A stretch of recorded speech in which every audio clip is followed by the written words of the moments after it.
नमस्ते सभी को। अब जैसे एचटेट का पेपर आने वाला है तो उसके साथ और जो कुछ लोग हैं उनके अदर एग्ज़ाम्स भी होने वाले हैं। तो अगर आप ऐसी सिचुएशन में हो तो ये आपके लिए है।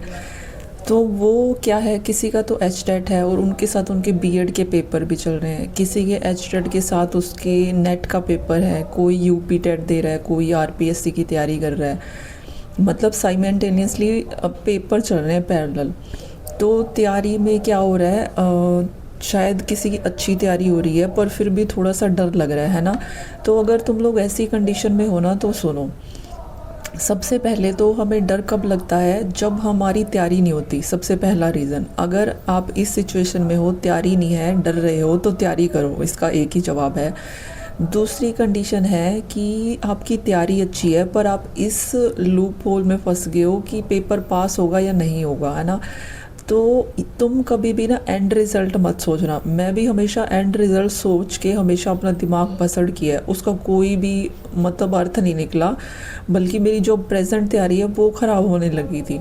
तो अगर तुम एंड रिज़ल्ट सोच के स्ट्रेस ले रहे हो तो बहुत गलत है, ठीक है। तो वो नहीं करना। एंड में क्या होना है हमें किसी को नहीं पता होता। बस तुम पॉजिटिव रह के तैयारी करो कि मेरा पेपर पास होगा, मैंने अपना बेस्ट दिया, मैं ये कर सकता था या ये कर सकती थी, वो मैं कर रही हूँ, जो कि है तैयारी, ठीक है। तो अपना वो एंड रिज़ल्ट है वो निकाल दो, पास फेल वाला।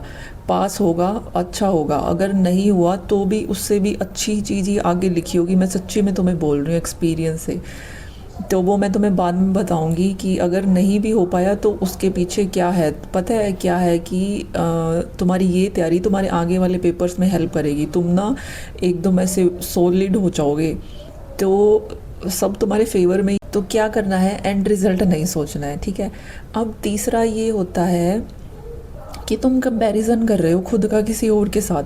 अभी एक लड़की का मेरे पास मैसेज आया था परसों, तो वो ऐसे बोल रही थी कि ये लाइब्रेरी वाले सब लोग एच टेट की तैयारी कर रहे हैं और मैं एच टेट और नेट दोनों की कर रही हूँ। तो वो उस लेवल पे है इसलिए वो एक संभाल पा रहे हैं, एक संभाल सकते हैं इसलिए एक संभाल पा रहे हैं। इसका मतलब ये नहीं है कि वो कम है, वो अपनी कैपेसिटी के हिसाब से एक संभाल रहे हैं और वो बेस्ट कर रहे हैं। अब तुम दो संभाल पा रहे हो, नेट भी और एस्टेट भी, तो तुम उससे ऊपर हुए, तो ये तुम्हारी कैपेसिटी है। तो कंपैरिजन बंद करो। मतलब तुम एक लेवल ऊपर हो फिर भी तुम उनसे कंपैरिजन कर रहे हो, खुद का कंपैरिजन नहीं करना है।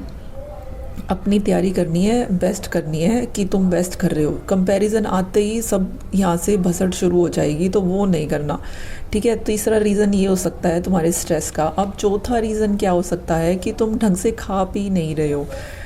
अच्छे से अपना डाइट लो, खाना पीना खाओ। खाना खाने के अलावा मेरा ये विचार है कि तुम्हें थोड़ा मुरब्बा वगैरह खाना चाहिए, उससे भी थोड़ी ना दिल और दिमाग मजबूत होता है, तो स्ट्रेस लेने का थोड़ा सा हिम्मत आ जाएगा, ठीक है। और पांचवी चीज़ होती है कि तुम अपने ये जो दोस्त हैं और अपने माँ बाप हैं, भाई बहन, उनके साथ टाइम ही स्पेंड नहीं कर रहे। मैं सीरियसली तुम्हें बोल रही हूँ, उनके साथ वॉक पे चले जाओ आधा घंटा। एक तो क्या हो जाएगा, तुम्हारे अंदर ऑक्सीजन लेवल बढ़ेगा, ठीक है। दिमाग थोड़ा सा शांत होएगा, रिफ़्रेश होएगा।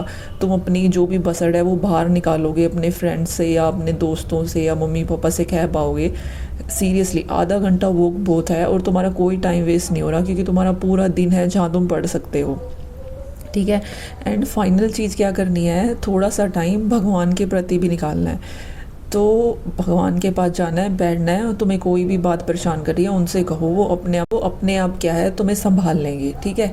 तो अगर आपका सारा डाउट क्लियर हो गया है तो अच्छी बात है, नहीं भी हुआ है तो शांत हो जाओ। ये सिर्फ एक पेपर है, तुम्हारे हाथ में तैयारी करना है, वो आप अच्छे से कर रहे हो। थोड़ी बहुत तुम्हें खुद पे डाउट हो रहा होगा, वो तो लास्ट तक चलता ही रहता है डाउट। जब तक तुम पेपर करके बाहर नहीं आओगे वो डाउट वो रहता ही है कि क्या होगा क्या नहीं होगा। वो उसको सोचना ही नहीं है तुमने। बस हर बार जब भी तुम्हारे मन में डाउट आए कि पास होगा या नहीं, बस यही सोचना है कि मेरा पास होगा, मेरे हाथ में तैयारी है, वो मैं अच्छे से कर रहा हूँ या कर रही हूँ, इसके अलावा जो होगा सब मेरे फेवर में होगा। ये बात बोला करो हमेशा। और यही चीज़ है, पता है, हम सोच सोच के हमारी हेल्थ और हर चीज़ ख़राब कर देते हैं, दिमाग ख़राब कर देते हैं सबसे पहले तो फिर तो उस चीज़ का असर हमारी तैयारी में दिखने लग जाता है, ठीक है। कंपैरिजन नहीं करना, अच्छे से खाना पीना है, जो भी है चलता रहेगा, ठीक है।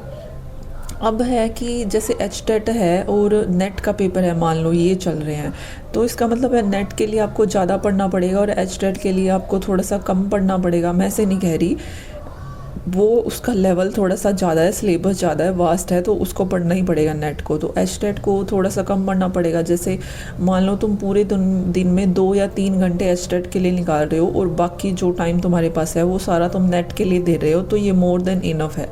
अगर तुम्हारे को ऐसे लगता है तुम्हारी एचटेट की तैयारी अच्छे से है तो PYQ करो, MCQ लगाओ, ये सारी चीज़ें करो, ठीक है। और नेट की जो चल रही है उसको साथ साथ चलने दो। सेम टू सेम मान लो अगर आपके बीएड का पेपर है, बीएड की तैयारी करो अच्छे से। बीएड के अंदर तुम्हें ऑल टोटल परसेंटेज आपका 50% होगा बेस्ट। कोई नहीं पूछता आगे, मैं एक्सपीरियंस से बोल रही हूँ। अगर तुम गवर्नमेंट में जा रहे हो तो किसी को फ़र्क नहीं पड़ता, 50 से ऊपर होने चाहिए, बस 50 या 50 से ऊपर। टीचिंग सब्जेक्ट है जिसके लिए तुमने अप्लाई किया है, उसके अंदर भी 50% 50 नंबर होने चाहिए विद असेसमेंट। मान लो तुम्हारा टीचिंग सब्जेक्ट इंग्लिश है तो इंग्लिश सब्जेक्ट के अंदर 50 नंबर होने चाहिए, बीएड के अंदर भी और बाकी सारी डिग्रीज़ के अंदर भी, 10th से लेके अपर लेवल तक जितनी भी डिग्रियां हैं वो, एमए को छोड़ के।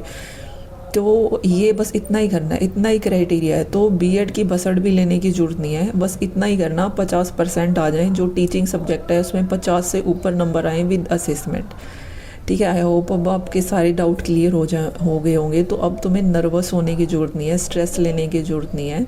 कई लोग ये सोच रहे होंगे ना, तो इसने तो आसानी से कह दिया स्ट्रेस नहीं लेना, ये नहीं लेना। तो स्ट्रेस लेने से होगा ही क्या, जितना तुम स्ट्रेस ले रहे हो उससे अच्छा उतना ही टाइम अपनी पढ़ाई में लगाओगे तो तुम्हारे लिए ही फ़ायदा होगा।